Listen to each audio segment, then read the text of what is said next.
Hello, beloveds. Today we're getting Philly Jersey knuckle deep grimy about a common challenge, the internal conflict that arises from loyalty to family and cultural norms of why cha-cha change is so challenging. First, I'll briefly share a bit of my story and my internal conflict that arose from loyalty to family and cultural norms. You know this. You feel like you take one step forward and two steps back. And that's what I call the cha-cha change dance. And finally, we will reveal some freely available resources for your journey. This is vulnerable for me to share about my personal evolution, to overcome my fails, and my hope that my experience, strength, and hope inspires you to overcome yours. As some of you already know this about me, while working at a Wall Street firm, I faced a life-altering crisis when I became disabled and endured chronic pain. I visited over 10 different ologists that couldn't diagnose the cause. They treated the symptoms and plowed me with prescriptions. My childhood doctor told me that I was going to have to accept as a 20-something-year-old that I was permanently disabled and that I may not ever walk again.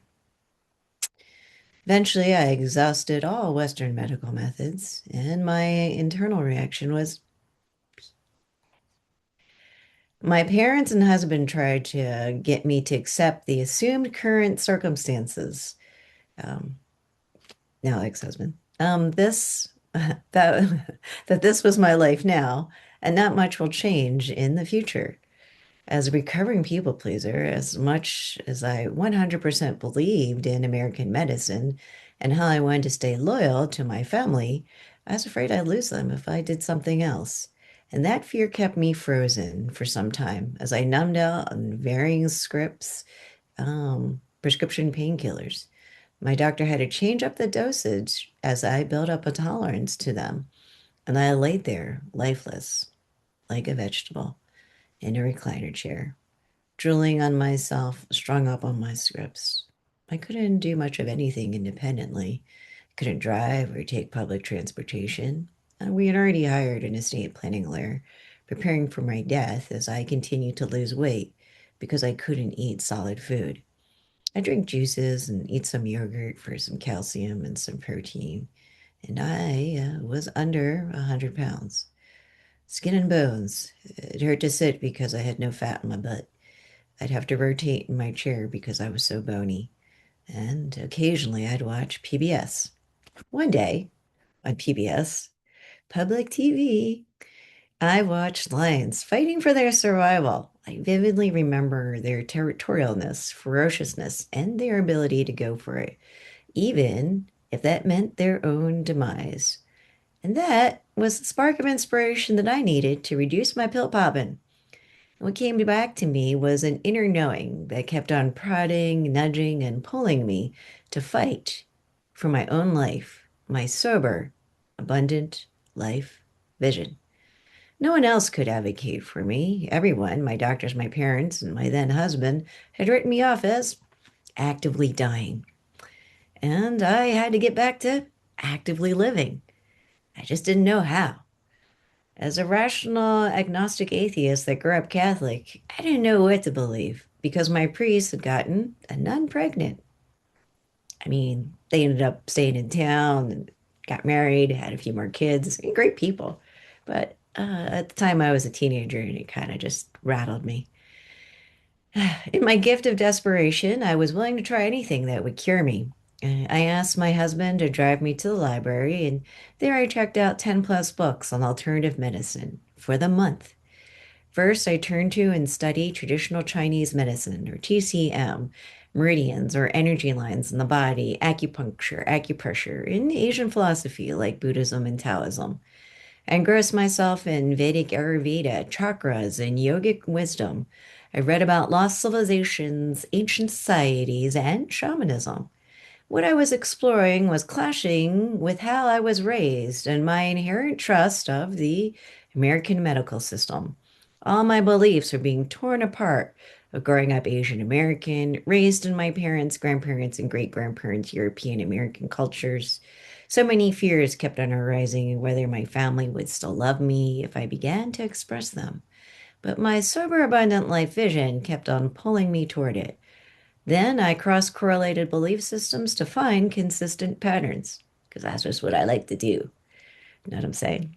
I'd have to put things on pause until I could reintegrate and stabilize what I believed, and my world was being torn and ripped apart.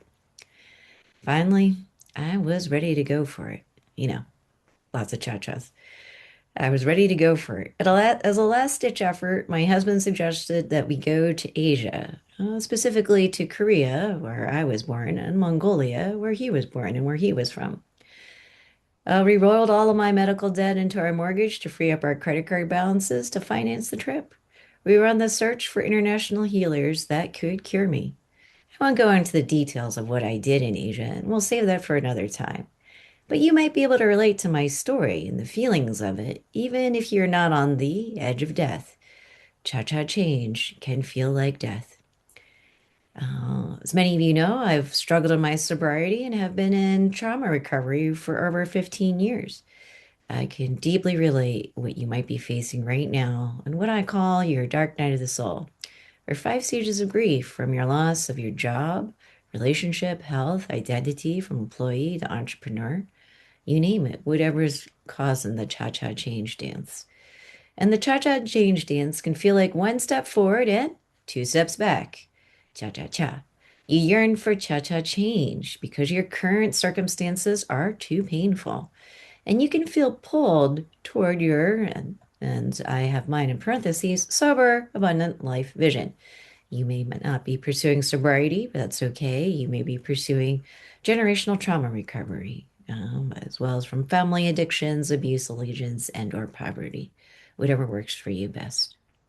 Then fear can set in, and you are pushed back, whew, almost like flatlined, back into your fails, your fears, assumptions, interpretations, and limited beliefs. And if you want, you can always refer back to our first video and you think the struggle is part one and a refresher on your fears, assumptions, interpretations, and limited beliefs. You reach for control to stop the flow. You're challenged and don't know whether you'll accept it or refuse it. But your sober, abundant life vision keeps on calling you and pulls you from your slumber. Eventually, the pain, the pain of staying where you are is too much. So you make a move forward, and that's where the miracles can manifest. You need to align your T. You're thinking you need to align your T. If you're still wondering what your T is, please join us in our next free mystery class on the second Saturdays at 11 a.m. to 11:30 a.m. Eastern Standard Time, or 8 a.m. to 8:30 a.m. Pacific Standard Time. West Coast Asians, to help you overcome your fails. My previous professional experience of teaching U.S. S, U.S. Small Business Administration, I was going to say SBA without the explanation. U.S. Small Business Administration, SBA classes, my trauma recovery strengths, and our Women's Biz Co-op community hope can guide you through your dark night of the soul. Our 5 stages of grief from employee to entrepreneur transformation, helping you overcome your fails and your personal and professional problems to pursue your passion and upgrade to your sober, abundant life vision. And I hope you'll consider, if you feel called, of course, if your sober, abundant life vision is calling you, to join our 12-day challenge starting on Monday, May 18th. And we hope to see you inside our challenge. And if you're not feeling the challenge, you can always go straight in to our Start My Business Today intensive, which will be starting before 5:30, 2026. And as you know, the intensive is about pursuing your passion, writing a bankable business plan, and getting up to 10,000 in funding and launching in a network of 2.1 million people for marketing buzz and new clients.